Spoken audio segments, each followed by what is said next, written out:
우리 하나님 말씀 우리 함께 봉독하겠습니다. 출애굽기 11장입니다. 출애굽기 우리 지난주 출애굽기 10장 말씀을 보았고요.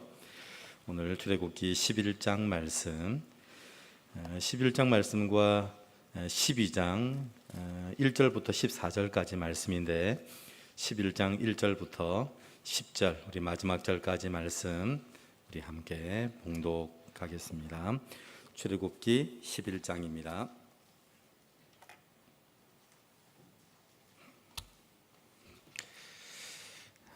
우리 함께 봉독합니다. 여호와께서 모세에게 이르시기를 내가 이제 한 가지 재앙을 바로와 애굽에 내린 후에야 그가 너희를 여기서 내보내리라. 그가 너희를 내보낼 때에는 여기서 반드시 다 쫓아내리니 백성에게 말하여 사람들에게 각기 이웃들에게 은금 패물을 구하게 하라 하시더니 여호와께서 그 백성으로 애굽 사람의 은혜를 받게 하셨고 또 그 사람 모세는 애굽 땅에 있는 바로의 신하와 백성의 눈에 아주 위대하게 보였더라. 모세가 바로에게 이르되 여호와께서 이와 같이 말씀하시기를 밤중에 내가 애굽 가운데로 들어가리니 애굽 땅에 있는 모든 처음 난 것은 왕위에 앉아 있는 바로의 장자로부터 맷돌 뒤에 있는 몸종의 장자와 모든 가축의 처음 난 것까지 죽으리니 애굽 온 땅에 전무후무한 큰 부르짖음이 있으리라. 그러나 이스라엘 자손에게는 사람에게나 짐승에게나 개 한 마리도 그 혀를 움직이지 아니하리니 여호와께서 애굽 사람과 이스라엘 사이를 구별하는 줄을 너희가 알리라 하셨나니 왕의 이 모든 신하가 내게 내려와 내게 절하며 이르기를 너와 너를 따르는 온 백성은 나가라 한 후에야 내가 나가리라 하고 심히 노하여 바로에게서 나오니라. 여호와께서 모세에게 이르시기를 바로가 너희의 말을 듣지 아니하리라. 그러므로 내가 애굽 땅에서 나의 기적을 더하리라 하셨고 모세와 아론이 이 모든 기적을 바로 앞에서 행하였으나 여호와께서 바로의 마음을 완악하게 하셨으므로 그가 이스라엘 자손을 그 나라에서 보내지 아니하였더라. 아멘. 계속해서 10가지 재앙을 보고 있습니다. 우리 지난주 8번째, 9번째 재앙을 보았는데요. 8번째 재앙이 뭐였죠? 감사합니다. 네, 말씀을 전할 힘이 납니다. 늘 잘 기억 못하셔서 제가 늘 새롭게 전하는 마음으로 8번째 재앙이 메뚜기 재앙입니다. 메뚜기 재앙은요 남은 것 먹어 치우는 거였죠.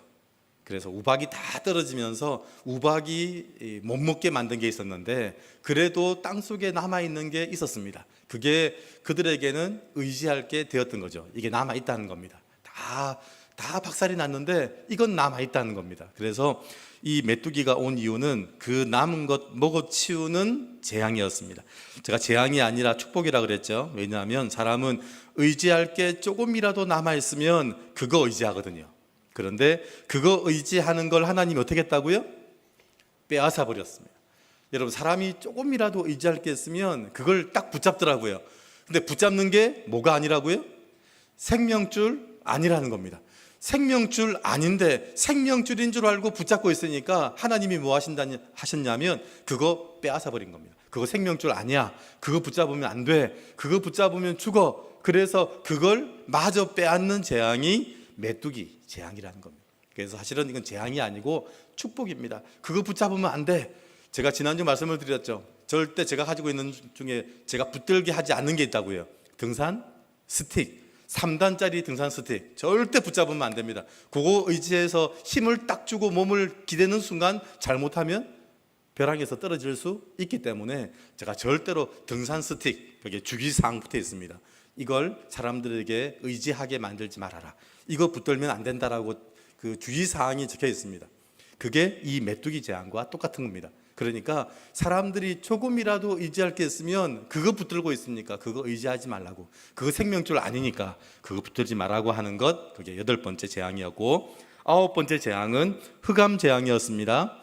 그 와중에 캄캄해지니까 이 바로가 캄캄한 가운데 뭘 붙들었냐면 양과 소를 붙들었습니다.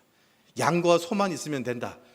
재앙이 오고 시련이 오고 어려움이 오니까 어디가 제일 많이 틀리기 시작하냐면요, 마트가 다 틀리기 시작합니다. 사람들이 어려움이 생기고 전쟁을 대비하기 시작하면 제일 먼저 사는 게 라면이거든요. 그러니까 이거 있으면 아무리 캄캄해서 못 움직여도 양과 소가 있으면 며칠은 먹고 산다. 그래서 흑암재앙에서 이 바로가 양과 소를 두고 가라고 얘기합니다. 자기 가지고 있는 것도 있고 이스라엘 백성들이 가지고 나가는 것도 있고 최대한 창고에다가 쌓아두려고 한다는 겁니다. 그래서 흑암재앙에 또 이 바로가 뭘 하려고 하냐면 양과 소를 의지하려고 한다. 어떻게 하든지 조금이라도 뭐가 남아있으면 그거 생명줄로 붙들려고 한다. 그래서 처음에는 그 붙들려고 하는 그게 식량이었고요, 곡식이었고, 그 곡식을 메뚜기가 다 먹고 나니까 양과 소라도 의지하려고 하는 모습이 있는 겁니다. 여러분, 흑암에 대해서, 흑암의 문제가 올 때, 캄캄해서 앞이 보이지 않을 때, 우리 가정에서 도대체 앞이 보이지 않을 때 어떻게 해결해야 되는지에 대한 문제가 있습니다. 흑암에 대해서 나왔던 구절이 있죠. 흑암이 제일 먼저 나왔던 구절이 어디냐면 창세기 1장 2절에 보면 흑암이 나옵니다. 한번 보십시오. 창세기 1장 2절. 창세기 1장 2절에 보면 흑암의 문제가 나옵니다. 1장 2절 같이 한번 보실까요? 자, 시작. 땅이 혼돈하고 공허하며 흑암이 깊음 위에 있고 하나님의 영은 수면 위에 운행하시니라. 흑암의 문제가 있죠. 그러면 1장 2절에 이 흑암의 문제는 어떻게 해결이 됐을까요? 저를 보지 마시고 성경을 봐야 됩니다. 1장 3절이죠. 1장 3절. 흑암의 문제 해결 방법은 1장 3절 시작. 하나님이 이르시되 빛이 있어라 하시니 빛이 있었고. 흑암의 문제는 빛이 있었다가 아닙니다. 그 앞에 여러분 3절의 가장 핵심적인 구절이에요. 어떤 구절일까요? 빛이 있는 걸까요? 아닙니다.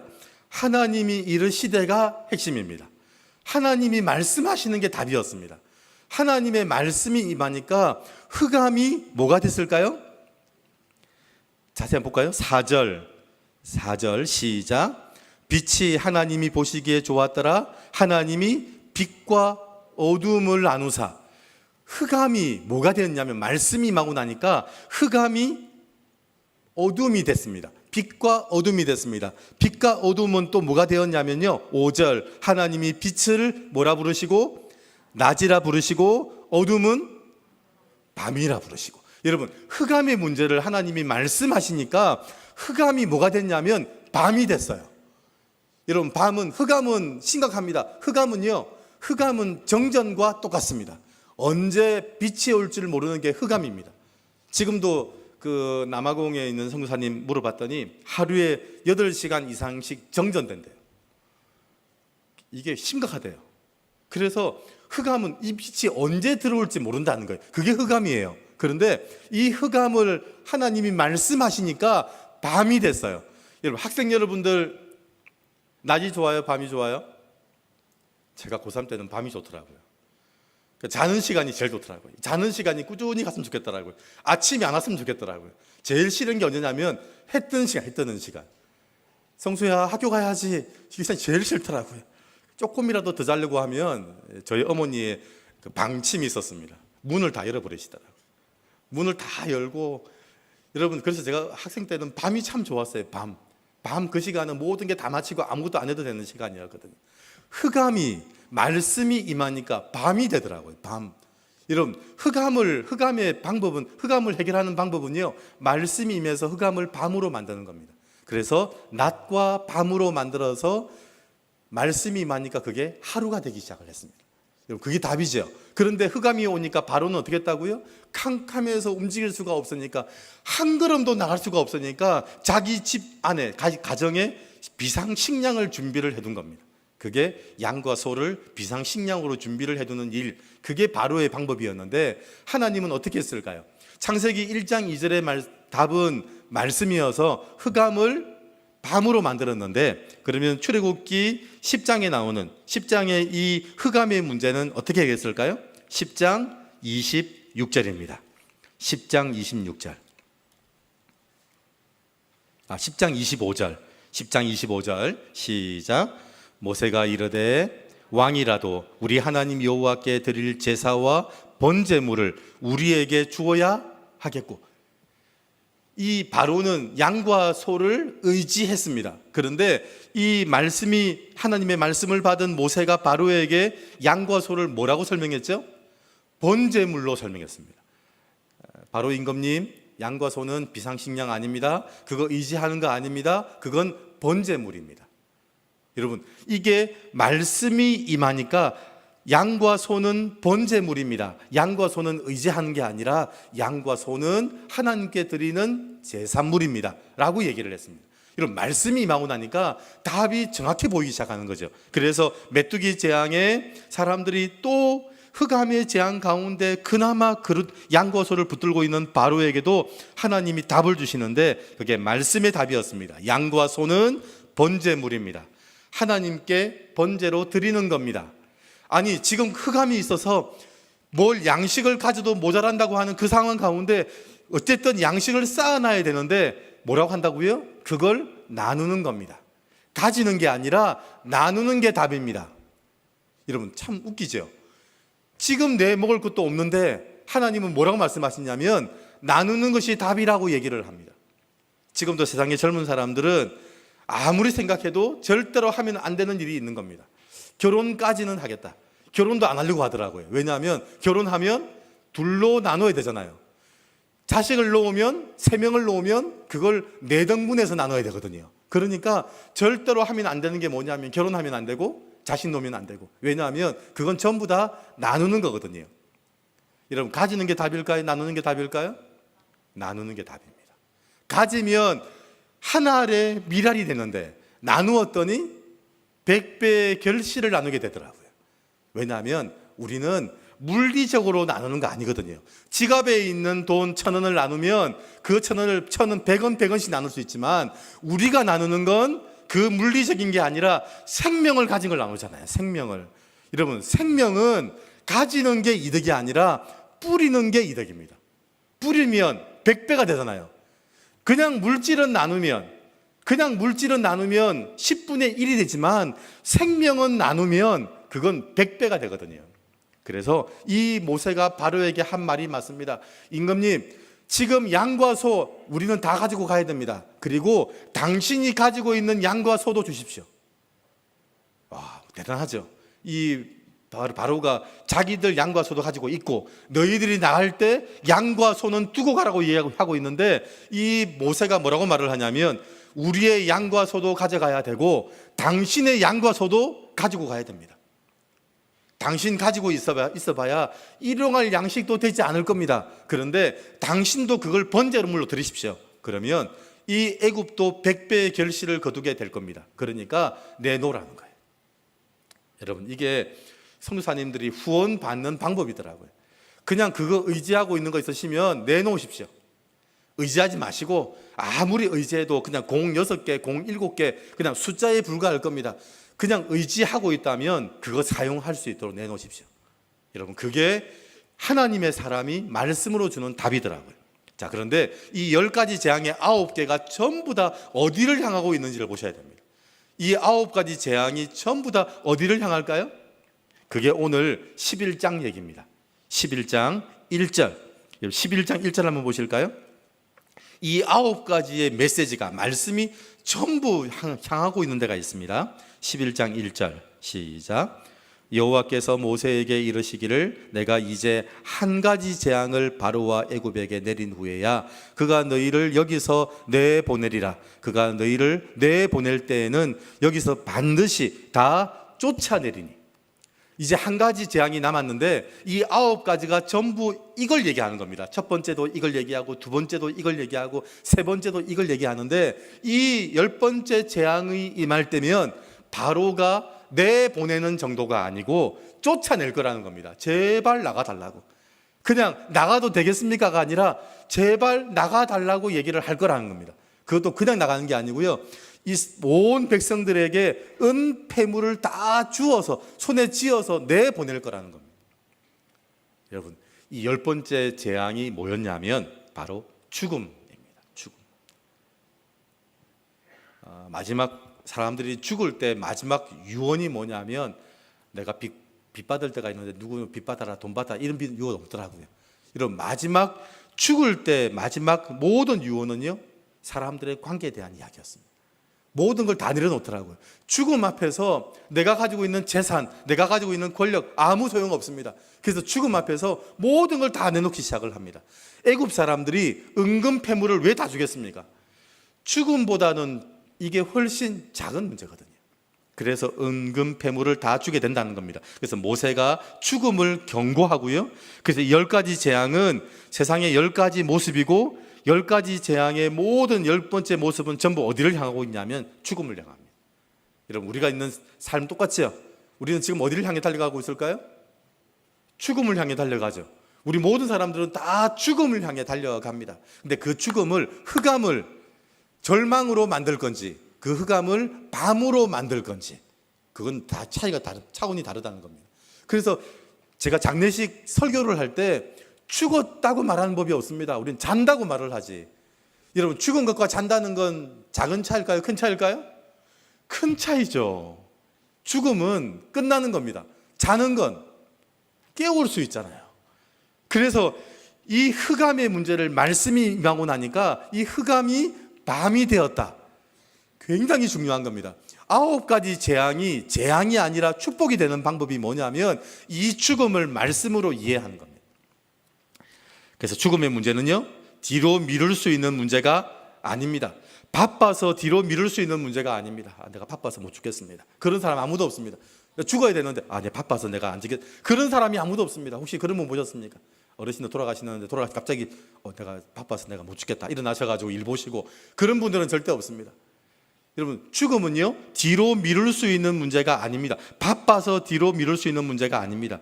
그래서 정말 신기한 게 뭐냐면요, 12장의 장자의 죽음, 이제 죽음이 왔죠. 장자의 죽음이 있고 양이 대신 죽어 양의 피를 발라 죽음의 신이 넘어가는 것. 여러분, 죽음의 신이 왔습니다. 죽음의 신이 왔는데 죽음의 신이 넘어갔습니다. 패스오버했죠. 죽음의 신이 넘어가는 유월절, 그리고 구원을 설명하는 출애굽. 그때 죽음의 신이 넘어가는 그 순간에 이스라엘 백성들은 서서 밥을 먹었습니다. 그리고 그날 밤에 이스라엘 백성들이 뭐 했냐면 전부 출애굽했습니다. 죽음의 신이 와서 장자가 죽는 그 순간에 양의 피를 발라서 유월절, 죽음의 신이 넘어가는 유월절 출애굽, 장자의 죽음, 유월절 출애굽이 그날 밤에 다 일어났습니다. 그 다음 날도 아닙니다. 그 다음 날도 아니고요, 그날 밤에 장자가 죽는 것, 유월절 출애굽이 그날 밤에 동시에 다 일어났습니다.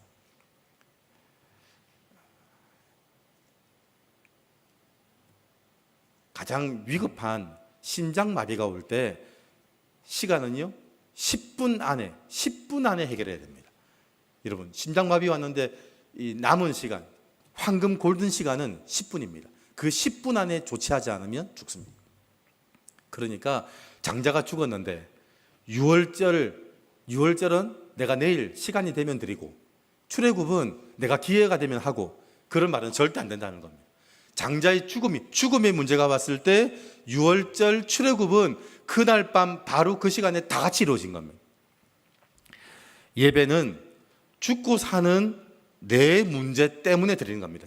여러분 예배를 드리는 게 뭐냐면, 왜 예배를 드리냐면 우리는 전부 죽음의 문제를 맞이하는 사람들입니다. 죽음을 흑암으로 맞이할 건지 죽음을 밤으로 맞이할 건지, 그 차이가 있습니다. 그래서 예배는 죽고 사는 내 문제 때문에 드리는 겁니다. 그래서 일이 바빠서 예배 드리지 않겠다라고 얘기한 사람은요, 착각하는 겁니다. 예배 드리는 시간입니다. 제가 바빠서 예배를 다음에 드리겠습니다. 무슨 말이라고요?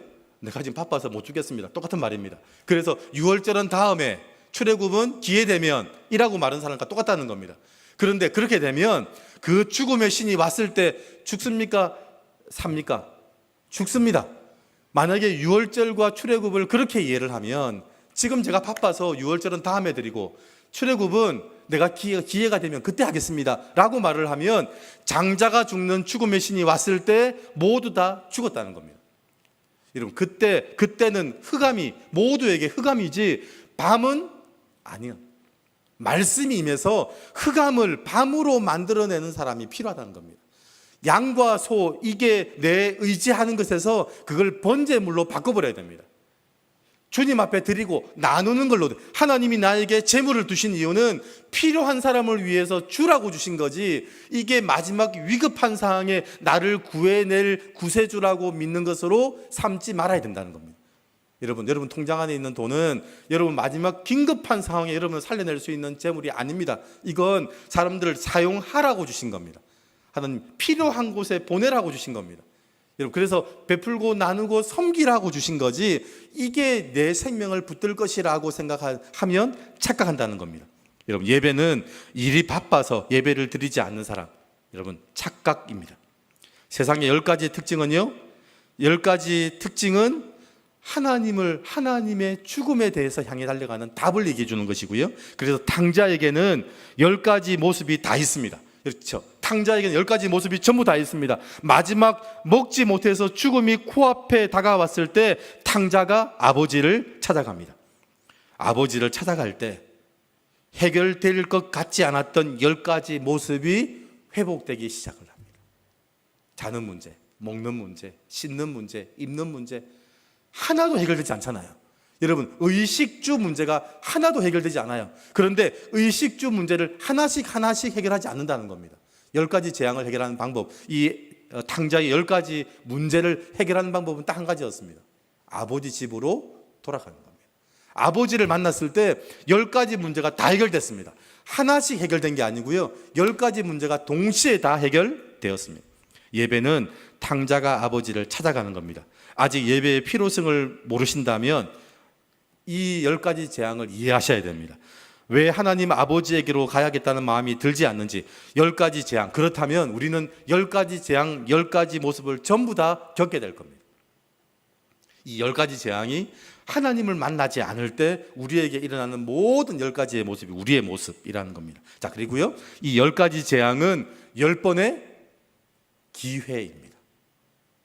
여러분, 10가지 재앙, 10가지 내 모습은요, 전부 다 기회입니다. 탕자가 이 10가지 모습, 9가지 모습을 느낄 때마다, 잘 데가 없고 먹을 게 없고 입을 게 없을 때마다, 그때가 뭐 할 기회라고요? 아버지 집으로 돌아갈 기회인 거죠. 그게 보이지 않을 때 도대체 어디서 자야 되는지, 뭘 먹어야 될지, 뭘 입어야 될지 그걸 고민하고 있을 그때는 무슨 기회냐면 아버지 집을 떠올릴 기회라는 거예요. 우리 아버지 집에는 다 있는데, 우리 아버지 집에는 잘 데가 있고 먹을 다 있는데, 그걸 떠올릴 기회라는 거예요. 그러니까 10가지 재앙은 10번의 기회라는 겁니다. 그리고 그 10가지 재앙이 10번의 기회인데, 그 기회를 설명하는 게 뭐냐면 오늘 12장입니다. 제가 11장으로 끝내지 않고 12장 1절에서 14절까지를 얘기할 텐데, 이게 6월절에 대한 이야기거든요. 그러니까 10가지 재앙, 10가지 재앙이 10번의 기회인데, 그걸 설명하는 게 뭐냐면 6월절입니다. 여러분, 재앙의 결론 10번째가 죽음입니다. 그 죽음을 넘어갈 수 있는 사람은 한 사람도 없습니다. 그렇죠? 여러분, 죽음의 문제를 넘어갈 수 있는 사람은 한 사람도 없습니다. 그 죽음에 대한 하나님의 방법이 6월절입니다. 6월절, 6월, 이게 담을 넘어갔다는 말이잖아요. 그러니까 패스오브, 죽음의 신이 넘어갔다. 그런데 죽음의 신이 넘어가는 사람은 없습니다. 죽음의 신이 넘어갈 때 어떻게 넘어가죠? 여기에는 산 사람이 없다고 확인되면 넘어가잖아요.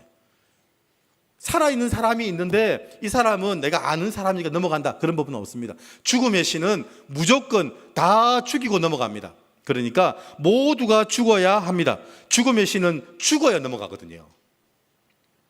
그런데 죽음의 신이 넘어갔다는 말은 누군가가 죽었다는 겁니다. 그렇죠?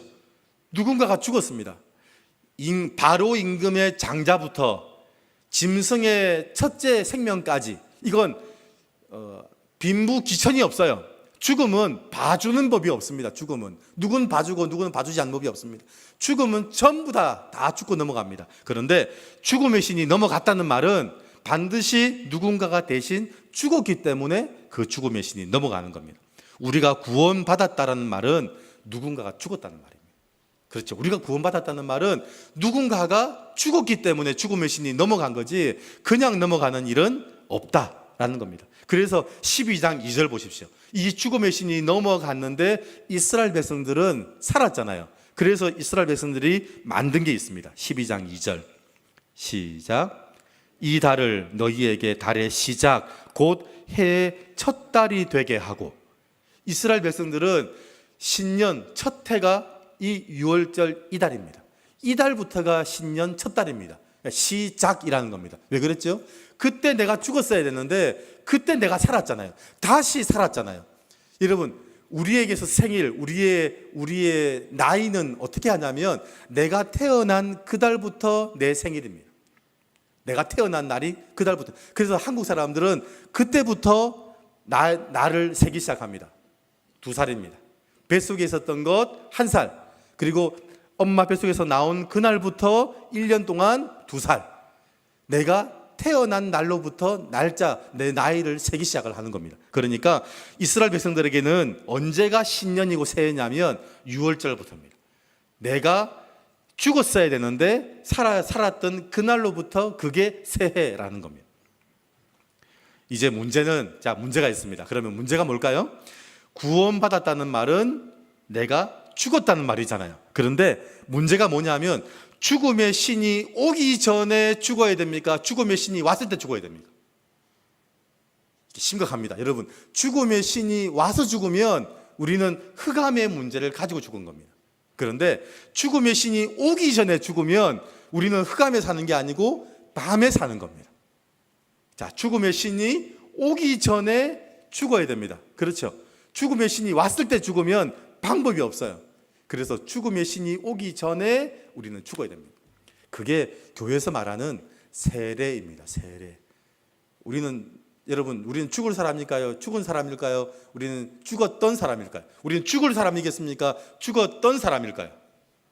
예수 믿는 사람은 우리는 죽었던 사람이에요. 언제 죽었을까요? 예수 믿었을 때 죽었어요.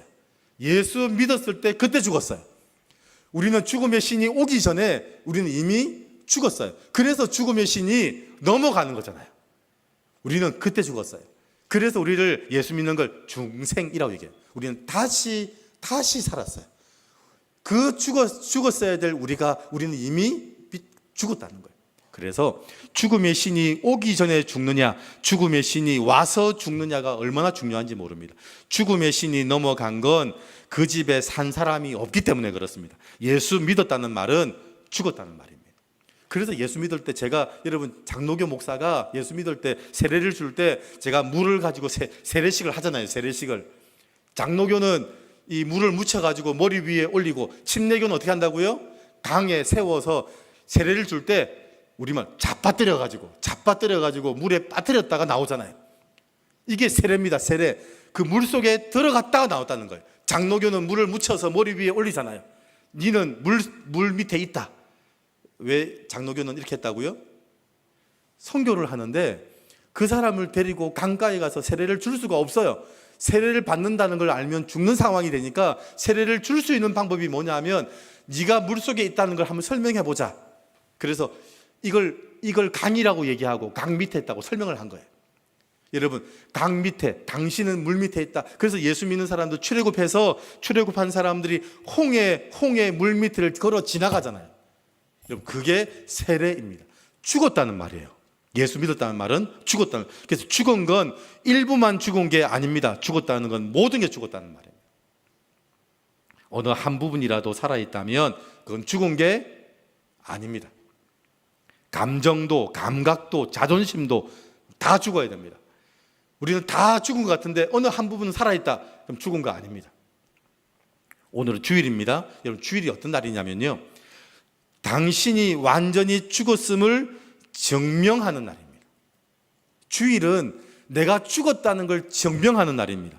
그래서 그게 주일을 지키는 기준인데요, 내가 죽었다는 걸 언제 증명해야 되냐면 죽음의 신이 오기 전에 증명해야 됩니다. 내가 죽었다는 걸 내 숨이 끊어지는 날 증명하면 안 됩니다. 내가 나이가 들어서 내 목숨이 다해서 그때 내가 죽었다는 걸 증명하는 사람은 죽음의 신이 와서 죽은 거예요. 그런데 우리는 주일마다 와서 내가 죽었다는 걸 증명해야 돼요. 증명하기 위해서 증인이 필요하죠. 옆에 있는 사람이 증인입니다. 왜 우리는 예배를 집에서 나 혼자 안 드릴까요? 그냥 집에서 예배 드리고 내 신앙 고백하고 내가 그냥 믿었다고 고백하면 될 텐데, 내가 왜 여기 나와서 그것도 나하고 안 맞는 사람들하고 나하고 뜻이 맞는 사람들과 예배를 드리면 얼마나 좋겠습니까? 나하고 비전도 방향도 같은 사람들과 예배 드리면 얼마나 좋겠습니까? 그런데 나하고 하나도 안 맞는 사람들하고 부딪히면 불꽃이 튀는 사람하고 왜 같이 예배를 드릴까요? 그 사람이 내가 죽었다는 걸 증명한 사람이거든요. 여러분, 곰을 만나는 순간 해야 되는 일이 있답니다. 죽었다는 걸 증명해야 됩니다. 곰에게. 곰이 자꾸 건드려 봅니다. 이게 죽었는지 살았는지 자꾸 건드려 봅니다. 건드려 보면 뭘 증명해야 되죠? 죽었다는 걸 증명해야 됩니다. 옆에 있는 사람이 자꾸 건드려 봅니다. 나의 가장 힘든 부분들을 건드리기 시작합니다. 감정을, 자존심을 자꾸 건드립니다. 끝까지 내가 죽었다는 걸 증명해야 됩니다. 그게 주일입니다. 여러분, 죽음의 신이 오기 전에 내가 죽었다는 걸 증명하는 시간이 주일입니다. 예수님은 십자가 위에서 죽은 척 했을까요? 죽었을까요? 여러분, 우리는요, 죽은 척 하면 안 됩니다. 그래서 많은 사람들이 죽은 척 하더라고요. 내가 건드렸는데 이거는 내가 못 참겠다. 내가 저 사람하고는 절대 신앙생활을 못 하겠다. 한 교회 못 다니겠다. 아닙니다. 그 사람이 여러분의 죽었다는 걸 증명하는 증인들입니다. 그 사람이 있어야 내가 죽은 걸 증명할 수 있습니다. 아, 내가 안 죽었구나. 내가 안 죽었다는 걸 날마다 압니다. 아, 내가 안 죽었구나. 그래서 예수 믿고 진짜 죽는 증명을 해내는 곳이 주일입니다. 같이 예배드리고 집에 가면 얼마나 좋겠습니까? 예배드리고 난 다음에 또 뭐 해야 된다고요? 구역 모임도 하지, 기관 모임도 하지, 밥도 같이 먹죠. 제발 안 했으면 좋겠는데. 그런데 그게 전부 다 뭐냐면 내가 죽었다는 걸 증명하는 시간들입니다. 구역 모임, 기관 모임 힘드시죠? 많은 사람들이 자꾸 얘기하더라고요. 목사님, 뜻이 맞는 사람들끼리 모였으면 좋겠어요. 그냥 비전이 맞는 사람, 관심이 많은 좋은 사람들끼리. 제가 보니까 그거는 기관 모임 아니고요, 그냥 동아리 모임. 축구 잘하는 사람들끼리 축구끼리 모이고요, 농구 이렇게 모이고, 그건 동아리더라고요. 여러분, 그렇게 모이는 거 아닙니다. 하나님이 어떻게 모아놨냐면 그냥 똑같이 모아놨더라고요. 똑같이 예배 드리면서. 지금도 모임에 장의자로 모이는 교회밖에 없습니다. 어디 장의자로 모입니까? 다 개인 의자로 앉지. 그런데 장의자로 앉아 있으면 불편합니다. 우리 식구도 아니고 옆에 보십시오. 아는 사람 아니잖아요. 그런데 왜 그렇게 같이 앉아 있을까요? 내가 죽었다는 걸 증명하는 자리가 장의자더라고요. 여러분, 주일날 각오하셔야 됩니다. 내가 죽었다는 걸 증명 안 하면 죽음의 신이 와서 죽으면 그때 끝입니다. 그때는 밤이 아니고요, 진짜 흑암이 될 겁니다. 흑암을 밤으로 만들어내는 사람들이 성도고요. 오늘 이 주일날 죽었다는 거 증명해 내십시오. 오늘 이 시간 예배드리고 마치고 뒤에 모이는 시간, 오후 예배 시간, 모든 시간들이 전부 뭐 하는 시간이냐면 그 곰 같은 놈한테 내가 죽었다는 걸 증명해내는 시간이 그 시간입니다. 여러분, 저는 여러분들이 그래서 죽음의 신이 오기 전에 죽음의 문제를 해결한 여러분 되시기를 주의 이름으로 축원드립니다. 기도하겠습니다. 하나님 아버지, 감사합니다. 예배가 내가 죽었다는 걸 증명하는 시간이라는 걸 알게 하시니 감사합니다. 그것도 죽음의 신이 오기 전에 내가 죽었다는 걸 증명하는 시간이 예배라는 걸 알게 하시고 주일이라는 걸 알게 하시니 감사합니다. 왜 내가 이런 사람들과 함께 예배를 드리고 이런 사람들과 함께 내가 교회의 성도가 되었는지를 알게 하시니 감사합니다. 하나님, 그 사람이 내가 죽었다는 걸 확인해 줄 사람이고 내가 죽었다는 걸 증명할 증인이기 때문에 그렇습니다. 하나님, 우리 가득교회가 내가 죽었다는 걸 증명해내는 교회가 되게 하여 주시옵소서. 감사드리며 예수 그리스도 이름으로 기도드립니다. 아멘.